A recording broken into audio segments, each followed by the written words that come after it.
வணக்கம் அன்பு மக்களே.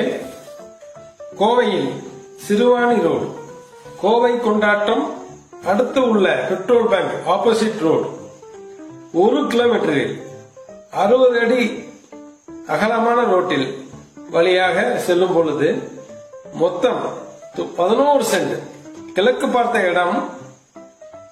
அந்த இடமானது 30 அடி சாலையில் அமைந்துள்ளது. இரண்டாகவும் பிரிக்கக்கூடிய சைட் மொத்தம் 11 சென்ட். விலை 7.5 லட்சம் மட்டுமே.